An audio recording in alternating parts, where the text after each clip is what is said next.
My friend won't accept that I don't want to be romantically involved with him, and now I don't know what to do after he made a complete fool of himself trying to convince me otherwise. Posted by you/throw a waffle away.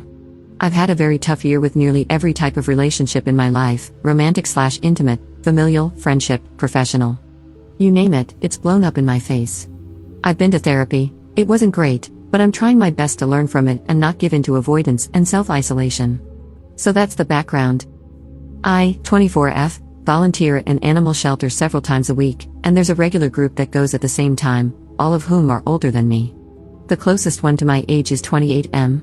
It seemed natural for us to see if we were a good match romantically, but ultimately, I'm not feeling anything toward him, and with everything else this year, I'm fine with focusing on myself and being single. We agreed to be friends back in July, and I thought that settled it. In mixed company outside of volunteering, obviously, we've had a few drinks and some deep talks, as in absolute trauma dumping, and usually, I'm opposed to this, but I thought being frank would help us be genuine friends and forget about the small amount of time we considered dating. Well, it turns out that over the past couple of months of having occasional conversations like this, it's only served to make his feelings stronger. More than once, he said, "We need to talk," and in those talks, he said things like how he appreciates our close friendship, etc., relating to trauma dumping and trust and whatever. Well, last week, during one of our little parties, I was joking about having a crush on someone at work. I wouldn't say it's a real crush, we've never spoken, and I'm certainly not trying to initiate anything, and 28M burst out that he's attracted to me and that I should stop talking about things like that. I went beet red and changed the subject. It really pisses me off that he thinks I should censor myself because of feelings he has, which I've done nothing to encourage. The next day, of course, I get a text that says, "We need to talk." I purposely skipped the shelter, but he insists on coming over to my parents' house because it's important. My parents were not home. So fine, he comes over, we chat a bit, and then I ask, "How bad is it?" He launches into some of his romantic history and how it's so rare to have feelings this strong and that I light up his day, blah blah blah. Excuse me for being callous, but I've heard this all before. He wants sex. That's what every single relationship and friendship I've had with men boils down to.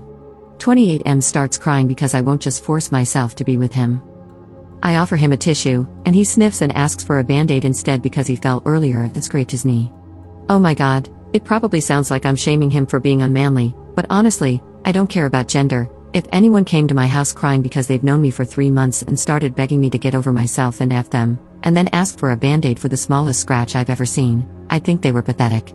My reaction to this situation is universal, I assure you. I was nicer in person than I'm being here, but I don't believe for a minute that I can continue our friendship as it was. Knowing he's this desperate to get me in bed and literally willing to grovel for it, I can't find an ounce of respect for him anymore, and having been around desperate men before, I don't trust him or feel safe. He's latched onto one of my favorite hobbies, crochet, weird, right, and is trying to make plans incorporating that, but crochet is my favorite way to clear my mind alone. It's pretty obvious that despite everything I've said to him, he's betting on patience and ingratiating himself to me by asking me to teach him and make things together. He's playing the long game to get his willy wet. I don't want to have to stop volunteering here to get away from him, and what I learned in therapy encourages me to get past this to maintain the friendship. Am I insane for being this skeptical of his true intentions? Is there anything else I can do to reduce his attraction, or is my pre-therapy instinct right to GTFO ASAP? Relevant comments. Commenter. This guy isn't your friend. He would have put these feelings in check immediately if he were truly your friend.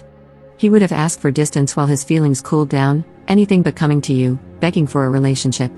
He's a 28-year-old man, not some hormone-driven teen. He heard you when you said that you just want to be friends, and he's decided that's not good enough for him. Ops response.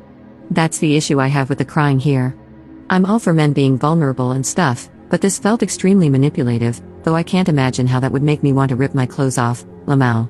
I wasn't nice in how I described my feelings toward it, but I've seen Reddit pounce on stuff like that. Sure enough, a couple of comments came through, and I'm pretty heated that one of my first attempts at friendship again ended up the exact same way, all about waiting for me to give in. Here's another potential attack point for the internet. I guess I'm pretty, whether or not I wear makeup, so I've pretty much always been treated like this. Every guy friend I thought I had has gone there eventually. Even years later, it's "Oh, I always had a crush on you," or "I think I'm making a friend, but I get ghosted if I bring up that I like someone else." It's pretty clear my only value is having certain anatomy and a face that doesn't make people gag, and I don't have any empathy left anymore for situations like this. He never specifically said he wanted to F me, just be with him, but I can't see any possibility that he means me as a human and not a sex doll after dozens and dozens of experiences. Commenter. Interesting, I thought therapy was usually helpful in setting boundaries. I feel like you should consider finding a new therapist if this one is encouraging you to maintain relationships with people who don't respect you or your boundaries. You did have a hand in his trauma bonding with you, another sign that your therapist is failing you. Find a new animal shelter to volunteer at. If there isn't another one in your area, you should consider finding a different place to volunteer if you enjoy contributing to your community in that way. But maintaining any kind of relationship with him at this point is just plain stupid.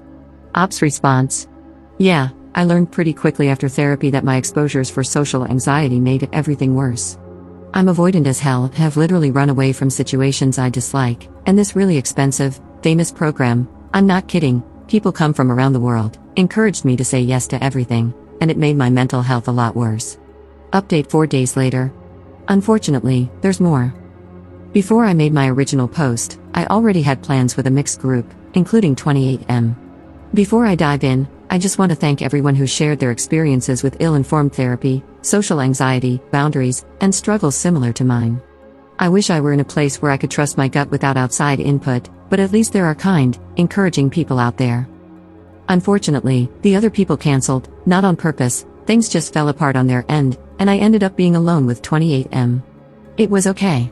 Later in the day, some of the others did show up, and we were messing around with those TikTok tarot readings, just being silly. Well, when it was my turn, the video that came up, of course, was all about love and romance, and I was like, no way, this makes me want to gag. 28M immediately burst into tears in front of everyone, saying, I wish you had said that the other night, that I make you want to gag. To be fair, there were some shots of booze involved before this, but still. I generally had a good day and wanted to keep the vibe, so I basically had to talk him down, also in front of everyone. Then, once everyone left, he pulled me aside, shocker, huh? And I had to reiterate again that the stupid TikTok thing is literally just TikTok. My reaction was not about him, and I had to defend my entire position in life again. Then he asked if he could prove himself by helping me study for university so he wouldn't make a scene anymore. I said I wasn't sure, but obviously, I'm not going to do that. It's hard enough to focus on school without a weepy baby having tantrums next to me, probably checking me out when I'm not looking. So, it's sad and it sucks because I have to change my whole routine now. I managed to find some other volunteer shifts that work with my schedule, but it's down to just 1 day a week. I told the coordinator why and asked if my new schedule could be kept private, if possible. They agreed to take me off the email list and just keep track of when I'm coming in. I feel bad complicating her job and ditching the other volunteers, but at least I still get to see the animals I've grown attached to. I alluded to this being a pattern in my life in my previous post and comments, but truly, this guy takes the cake. He really believes that every single thing I say revolves around him, like he takes up space in my head. Well, he does, but in a negative way.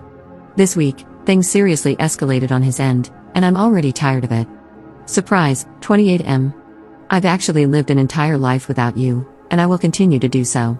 Sorry you're so insecure that your life can be totally encompassed by someone else this easily. It's sad, but I doubt he will change. The tactic of cry, then guilt someone into giving me more of what I want is super easy to pull off. He sees every activity I do alone, joyfully, as an opportunity to commandeer that time and make it about him. I was nervous at first that he'd see this. I'm pretty sure he uses Reddit as well, but honestly, I don't care anymore. If he does, maybe seeing my side, because clearly, he cannot listen, might shock him into acting like a normal adult. Top 2 comments. Commenter. This guy is a pathetic creep. Hey, if you stumble across this poor lady's Reddit, please know that countless people, many of them women, think you're a super pathetic creep. You did not deserve to have this guy ruin something you enjoyed, either. I hope he gets abducted by aliens and returned to his creepy home planet. Commenter. Nothing is going to shock him into acting appropriately. He needs therapy, he needs to be brutally honest about his behavior with his therapist, and most importantly, he needs to be willing to do the work to change his behavior for good, which he won't do. All you can do is change your behavior to keep yourself away from creepy, manipulative dudes. Crying like that is manipulative, whether he means it to be or not. Stop hanging out with him one-on-one, and I would stop hanging out with the group if he's there. Can't you hang out with the other friends without him?